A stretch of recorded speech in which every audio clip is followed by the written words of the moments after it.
Kapatid na Jerry. Good morning mga kapatid. Taga-Magarit. Thank you Brother Jerry sa tiwala. Sana pagkatapos kong magturo, may tiwala ka pa rin sa akin, Brad. Sinimulan ng mga Tagalog, kaya mag-Tagalog na rin tayo ng mga Ilocano. Diretsuin natin ng Tagalog to. So, thank you Brother Jerome sa mga kapatiran ng taga-Magarit. Magandang umaga sa ating lahat. Ako hindi sanay magturo kasi kabaliktaran ako naman. Pag nasa pulpito ako, hindi ako marunong magkwento. Pagdadalawa kami ni David, mga kaibigan ko, doon kami nagkukwentuhan. Kinikwento namin yung mga buhay-buhay ng mga fellow preachers na gano'n.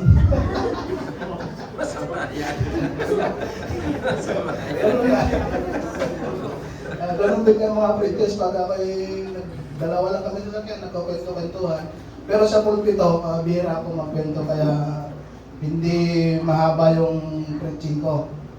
Okay, tell me who are your friends and I will tell you who you are. Naniniwala ba kayo dito? Sa kasabihan na to?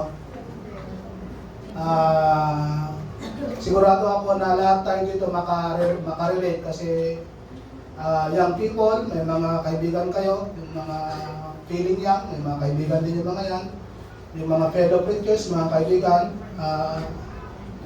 ingata yung man kakapsat, nagitiawan kagayom na nito eh. Pag wala kayong kaibigan, itasyo yung kamay ninyo. Walang nagtaas. Lahat tayo may mga kaibigan, kaya tayo ay makarelate ngayon dito.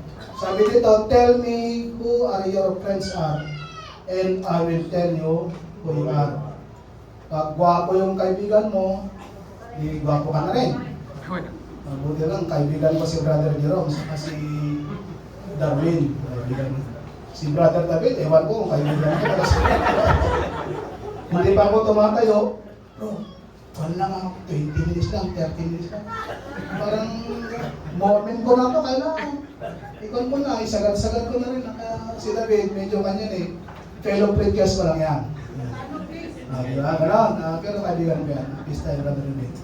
Pag mahilig sa sapatos yung kaibigan mo, eh di maganda rin yung sapatos mo.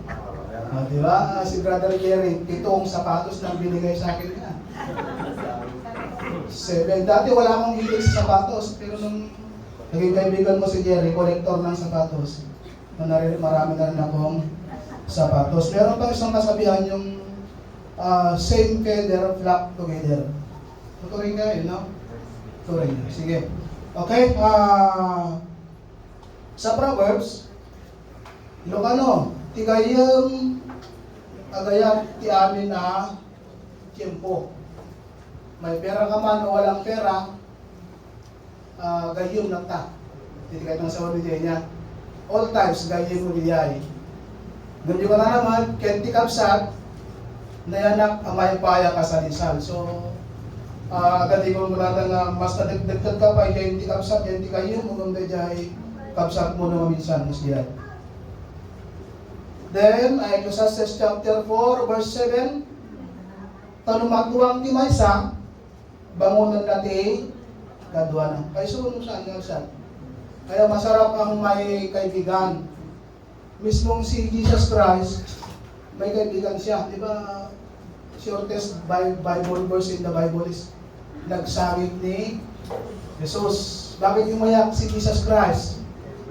Namatay yung kaibigan niya. Lahat tayo, we are born to associate, kung na-English kayo. Amin tayo, kahit masapol tayo maki-associate, maki-kaibigan, maki-gayem. Sabi nga sa English is, no man is an island. Lahat tayo may mga kaibigan. Kaya nga sabi ko, lahat tayo ay maka-relate dito sa lesson natin na to. Sa Bible, si King David, isa ito sa pinakamaraming kaibigan dito sa Bible. Hindi si David ng Bida, hindi siya. David's friends. Yun. Marami siyang kaibigan, pero ikipit natin yung dalawang best friend ni King David. Teka, hindi lang.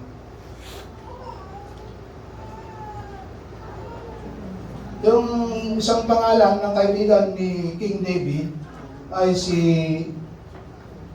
Jonathan. Si Jonathan, mga kaibigan, ay anak ni King Saul. Minartaan ko lagi 1 Samuel, diyan sa 1 Samuel chapter 19.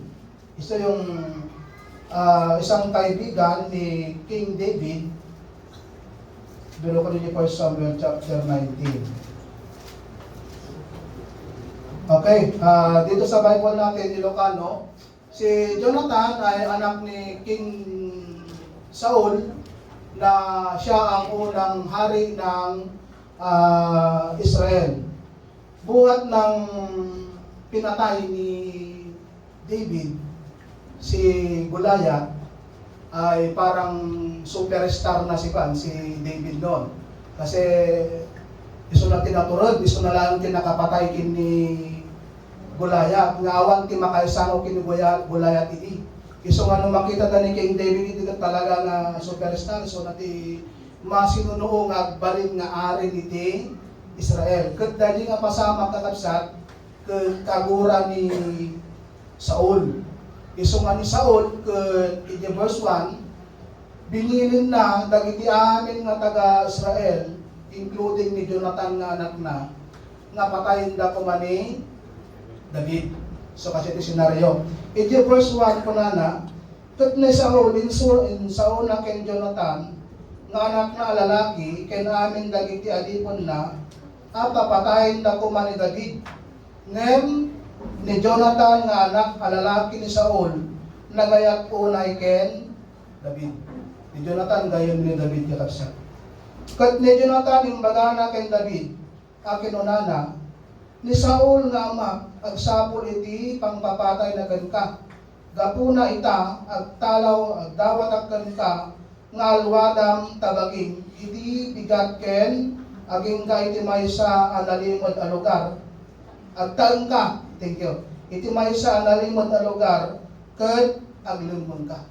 So dito tayo nga makita kakabsat nga dahil Jonathan nga daytoy ket kung ni tatang na kat patay din ni David kung ano kinontra na ni tatang na apay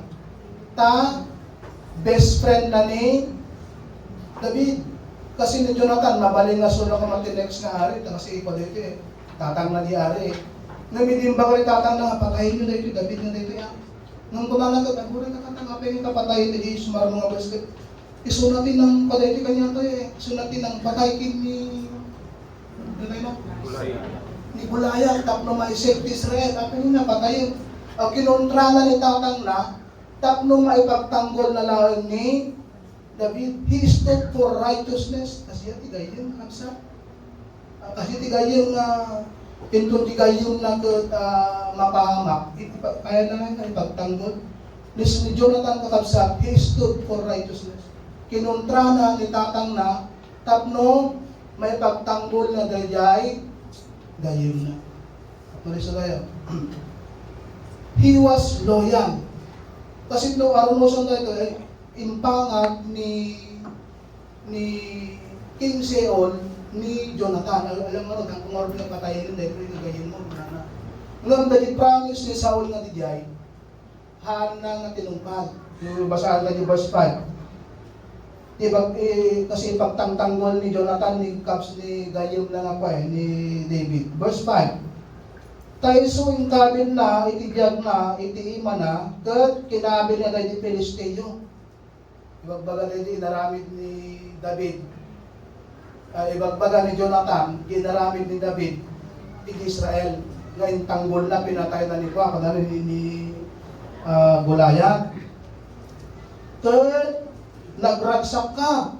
Apay-apay nga rot nga agpabasol ka iti may kaniwas iti dara nga awan basol na. Awan basol na daytoy iti kayat mong ipapatay kanya ni awan ti basol na. Pananagay. Iti panaka patay ni David nga awan ti taka igapuanan ano nga ti rason nga patayon. Sige nga ro dango nga patayon mo na. Ngam dahil promise ni Saul na dijay at paiso nga nga patay ni David kapsat. Nadaplano na. No, arunuso na dating nga chapter ko na nagkat, idi nangtod man ni David ti baligin, iti Israel na rijayin, naragsakan man ni Saulo. Nung may isa nga pasama, kidagtugtugaw ni David, napan nga ginayang ngayon ni Saul, napan nga ginayang ni David nga sta. Listen mo ito bro, naglisi ni David, nasiglag ni David kakasal. Sumala dyan, nagbalin nga, wanted ni David, doon pinmanaw isulang kakasal. Gamin yung promise ni Saul, ang mga patayin eh, ngam dahi gayom na nga dahi ko loyal kakasal. Iti nagwanted ni David, ito chapter 20, napanjay lugar nga, verse 1. Kat ni David, nagtaray manipod naot sa nirama, kat imay, kat kinunanakin Jonathan. Anya ayati naramid ko, kinatatan mo kay ate kaya kita nga patayin, gano'n. Kaya mga kangagdanag ko na. Taamin nga plano ni tatang ko nga Saul. Sakbay nga iwayat na ti plano na, ibagbaga na kanya. Isumasakbay nga tiliwan na ka, ibaga na kanya, kay ibagak no ka nga pumanaw ka. Loyal ka kapsa. Nadagayin mo kasi yan. Nadagayin te kay loyal ka kapsa. Nawan pa, biro kayo. Ni Jonathan katkas diyan. Oo. Oh, di ba? Kas diyan. Hahan ko mga dayay into no nakatalikod ni David in post na Facebook ay. Oh, mali diyan. Gayem nga advice dahil nakakastop ni Jonathan kini David kaya lang ang kontra ni tatang sino kitatang na ari din eh. Ari din kaya kapsan. Nung kaya lang ang kontraan, may panggaplaan, di panakigayom na kini David. Nakipinda kapsa. Napindas na lesson dito. Nalang ito, he was an encourager. Encourage na kapsa. Hindi nag-wanted ni David, nagagaraw ka lang aro. Dito chapter 23, iti libro, iti first Samuel. Iti verse 15, pen verse 16. Kat ni Jonathan, na anak ni Saul, timakder. Kat napan ken David, iti kabakiran. Kasi kalkalawatan sulit, patayin lang aro, diba? Kat, ninaramin ni Jonathan nga kapsat, pinapigsana, ti ima na, ti Diyos. Mano ti kagayin, kasi nga kapsat. Kaya itong down na ligayim mo, i-encourage mo nga pag nakigin mo, down ka, yung takit din system, takit brother na pa, mag-serve ka ti Apo, ako nga problema, takit din ka, nakigin mo ka. Dahil di natin gayim, di ba? Nung tigayim mo nga kada problema, pag-shot na palang protocol, malipatan na ito, problema na, mag-shot na. Ano gayim mo pa iso dito? Tigayim, kapsat nga napintas, kas laki ni Jonathan. Inton maupupay ni kapsat na, inton haan nga makikimkimo ngayon, inton saan nga makikita di kabidyan ng kapsat, data ni Jonathan ay. Ang bro, ang makikimo ngayon, ang mapaspansin nila dyan, nagangailangan yung problema, makikimo ngayon. That is Jonathan na kapsat. Ito ang Jonathan. May isa nga gayong nga advice. Haan nga gayong langin mo at natikorn ka. Pag marami kang pera, marami ka rin kaibigan. Makikita mo ang tunay na kaibigan pag wala ka ng pera. Doon mo makikita ang tunay na kaibigan. Isa pa, do you have Jonathan in your life? Ba Jonathan yung nakapsa? Nawan tayo. Nawan ti Jonathan yung dati ni brother na Jerome. Yan yung Jonathan mo, di ba? Tanong kayo, aging mo ngayon, pasyaran na kayo ni brother nga Jerome. Di ba? Ang daming Jonathan kayo.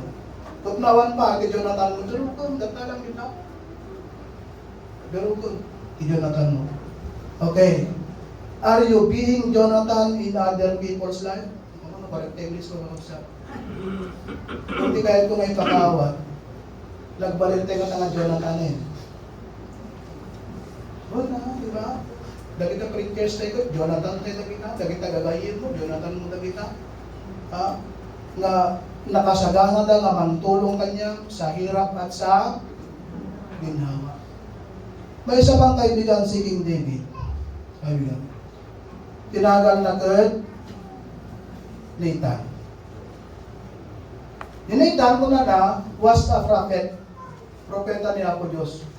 Isuti ng tugnar kini David about the basol na kini Bathsheba. Amo ito yung kapsat na nalaing negative preachers yun na istorya na ito yung hindi nga inasawa ni King David ni Bathsheba. Di nakita na nga digdigos minatmatang nakaseksik si gayang nagsipod tahari mag-isuna maraming lamin ti kayat na kaya baba nga panaw na panang kinayda nag-asawa na, inasawa na hanggang ti problema ni Bathsheba dati asawa na. Asawa na ni Uriah nga soldier ni King David nga mga maki lablaban. Iti problema na sikugan na, nagsikog di babae, ngayon di asawa na dapat di gubata. So mo di istorya ng magsa. Ni Nathan kinangtugnar kay Kuana. Kuna ni Nathan kuna na di 2 Samuel chapter 12 ari David kuna na.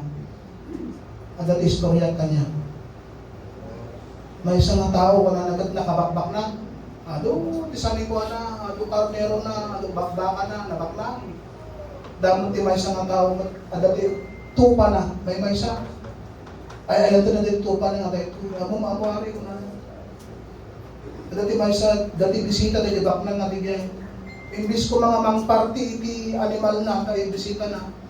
Amo, maamuari ko na. Dati pala may samot nga ko, tupa na, di malbigat, tinapan na nga pinarty.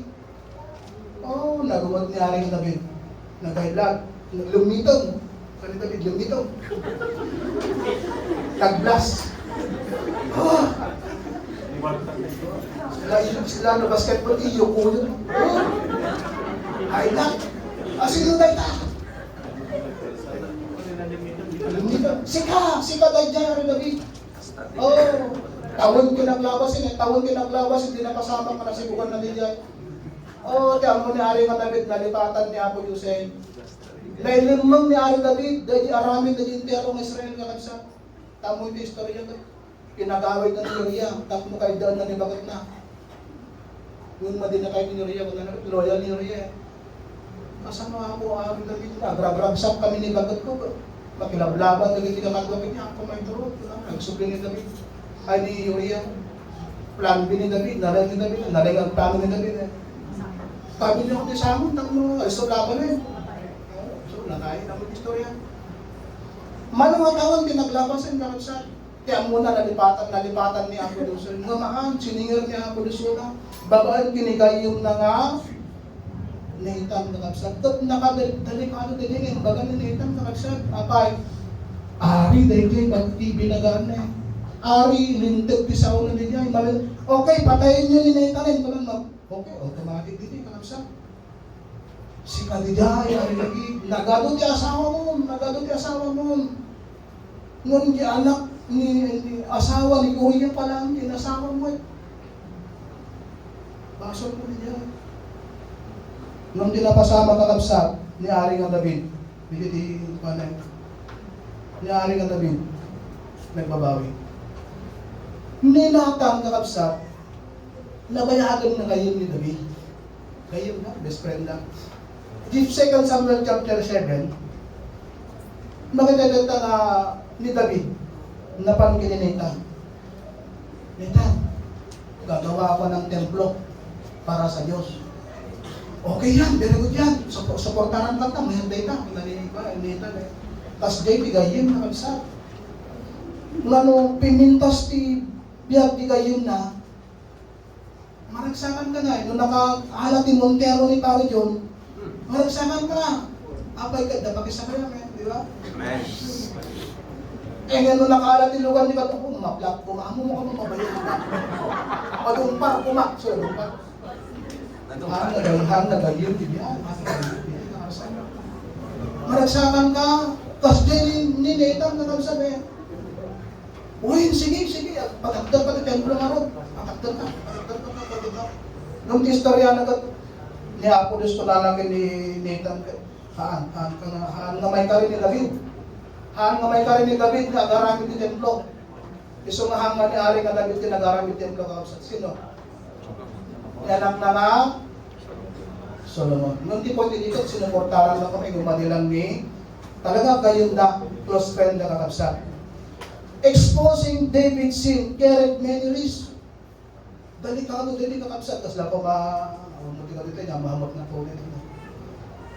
Noon nangato na politiko, tuknaran ni Sona, baka kamabigat na siyempre, di ba? Castigated, hindi castigated eh. Kakapsat. Delikado din naraming din dito eh. Ay, bless. Delikado din dyan. Ngayon, kapo di panlaki gayon na kakapsat. Ang mabalin na kulong suda, worst case scenario, mabalin na patayin na ng mula na kakapsat. But his love for God and David, dahil gayon na kakapsat. Ibaga na libason mo. Ibaga na kanya. Haan na nga ibaga, iti Facebook. Ano gayon, hindi kakapsat. Igayon, alam, pagkatawag kayo, samo-samo, pagkatawag na pintas kayo, pintas kayo. Napanawan. Diba di nga gayon, ito nakatalikod ka, sa bali mo, haan na kasya, di gayon ni David, dinitang saan na kasya. Love for God and David help overcome the risk. Kung delikado, yung baga na gapo di panagayat ni kakapsat. Hindi na nagpintas sa istorya. After exercising the tuhod na kakapsat, in confront na, in baga na samo-samo, dinarami ni David. Nagbabawi ni David. Ni David kat nagbabawi, pinakawan ni Apo Diyos. Kat nagsubi ni David, nagbalin na nalintig ulit ni David. Mao di kakapsat. At nakatimot na itang tayo. Daan niya. Who are your Nathan and Jonathan? Hello? Bising kayo sa utay. At Nathan yun, at Jonathan yun, awan pa. At daan. Nawan pa, surugyanan nyo nga, biro ka na yun. Tanong na biro ka nyo David yung katataon. Kuray no, awan unay ka, ano mga kwarta, naswerte ka. Naswerte ka yung kakapsa. Nga tumugnar ka, David ikamali kayo. Agyaman ka no, tugnaran lang ka ni Brother Jerome. Agyaman kayo no, tugnaran lang ka ni Brother Edgar, ni Brother na Jerry. Agyaman kayo no, damang tugnar ka niya tayo kakapsa. Agbalaw kayo, lawan ti mangtugtugnar ka niya tayo. Baka awan mo kami ti Jonathan mo. Baka awan mo ti Nathan mo kami kakapsa. Iso mali pa magwala tayo, tell me who are your friends are, and I will tell you who you are. Pero bartek tigayin mo nga. Baka mabartek ka daw tayo. Di ba? So, hindi, nung nakilala ko si Darwin, medyo gumanda yung katawan ko, medyo nawala yung, di ba, kasi kanayon siya na i-encourage ng aging, i-encourage ng aging. Eh, nagayong ko mag-i-encourage naman na mapan makikimo, di ba? Last month, nabautis na namin Darwin, hindi ay, so nagayong ko hindi ay. Di ba? So, makitaan tayo, dagiti gagayong tayo na kapsa. Kaan tayo. Na mang suporta no agdamayat narami din tayo. Amen. Kapsa. Mas diyan yung nabintas dahil improvement tigayin mo managragsakan mo suba. Harna dahil yung nakagatang titibig nga daktal di ka roba mo makakungot ka mo tayo. Kada namas din nga kapsa. Utang mo dahil ta. Inutang natin mo ba? Mabulit-tumot na dito. Kaan ka nga bugto na gayom mo kasi yan. No ka nakagatang tidakkel nga TV no maragragsakan ka, may isa ka na pudlo nga gayon. Si ni Jonathan, si ni Nathan nakasgay. Ha? Siya. Nari pa lang. Mangpalagip no saan tayo mamaki-attend iti gibo. At mang pagpalagip pa ninyo sa pamimanang kita da kung wala na, di ba? Da. At da kanya ni Jonathan kini Nathan, iso na swerte kayo mataga mag-reg. Okay. How do you treat your nita? Iti tinubngar na ka ni Kastoy, iti binagaan na ka ni Kastoy, yung reaction mo. Nakaungat ka ngayon? Awan kami hindi pa kayo. Mind your own business, brada. Ang ito pa'y may katambukat mo. Awan ka. Basta, contorno, di kaya. Naan mo kasi ni-ari ng David, kakabsat. May isang ari ni David, nga, hindi tinubngar, di kaya na yun naramid na. Tatay, nag-blast eh. Lumitang sila. Namigi, namiris na hagpay, so ibagbaga, di kaya na. Nagbabawi. So nga, how do you treat your nita? Ito ni Pritya, napandibalay mo, Sister, kumusta ka mo? Nakiging mo hindi ko ha. Hindi doon ko. Bag kanyang brother, atado ti kwarta, di sumagin, hindi mo. Ito mga kasdita. Yaman tayo, magdalitan tayo namang kalagit kanya tayo masa. Bigunti ka dito, bigunti ka dito na, ulo. Nagitalitan tayo. Do you humbly accept this help? Tulungan lang ka dito absent mo. Wala bra, tawag pa kailangan na bra. Basta sa iyo pati ka pa, mas din absent. Do you love your neighbor absent? Tama na, naswerte ka na, datinitan mo. Namang tuggar, kanyang panamarin, namang suporta kanya, no, na nabintas maraming mo. Sige bra, sige bra, sige bra. Okay ka na. Kung dumating mga maraming mo, oh bra. Malilita, stop mo lita. Kaya nga kayo diyan. Nung nuti kayo mo ka, dala narami daw nga basit ka, kabura na ka. Nupod mo kayo diyan. Nupod mo kayo diyan. Conclusion tayo. Ano pa kong matawan? The greatest friend we could ever have is, sino? Na nasurusurupay ng ninita. Surusurupay ng ninita. Kaya ako tayo nga, Jesus. Apa niya po Jesus? Ilinto nga managbasol tayo palaang ni Kristo na tayo ka po kadamitin. Basbasol tayo. Niya po Jesus na. Tapos lang ako di Facebook na friend request na kanya. Niya po Jesus friend request kanya. Yarami doon tayo nga, i-ignore tayo nga ta. Kung nabaybayan tayo nga ta. Siyempre nagano friend request kanya kayo. Yung ganito mga kuhaan ko ngayon accept. Kasi ang kulay nga kilala, ang kulay niya accept. Kung napintas na makita ang kuhaan, ang mag-ibatran na ay-accept na. Niya po Jesus ka kapsa. Gawawis ka niya tayo. Tuk-tuk-tukon na tayo niya po Jesus. So di kami pintasan ni gayon. Yan na na, da kayo ti kagayon ko, no ramitin yung dagiti, big-bigin. The problem is sin. Dito ito mang pigpigil kanya tayo. Mang blab-blab kini Apo Jesus kakabsan. Dito sin nga dito. Kasi naman nagbasol tayo, at talinaan tayo nga nagbasol, never kayo nagbalin nga gayon ni Apo tayo nga Jesus. Once nga inikat mo tayo ta, nga mang blab-blab kanya tayo, balin tayo nga gayon ni Apo tayo nga Jesus. So, pangarap dito kakabsan. The 5 step of salvation. Sapol tayo marami doon tayo, lingod tayo, mamati tayo, babawi tayo, confessor tayo, babautisaran tayo, tapos may basbasol tayo, kaya nagbalin tayo nga, matalag. Kanayon tayo nga gayon niya Apo Jesus. So, the promise na eh, di kayo panawan, hindi kayo baybayan. Dahil promise niya Apo Jesus. Nagbalin tayo nga gayon niya Apo tayo nga, Jesus kanapsa. Okay.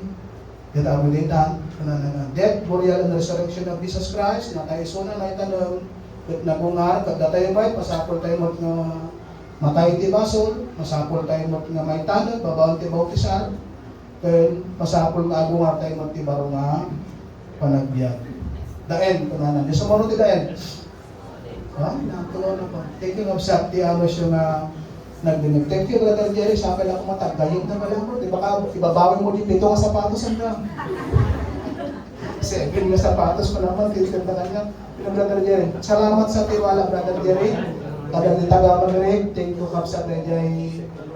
Panag-militaryo kanya. Hindi nga speaker. Sa akin ako mata maka-encourage na. Napabilang ko matipamatit ng balmay sa Kapsa. Thank you. Sublit hindi mo ito.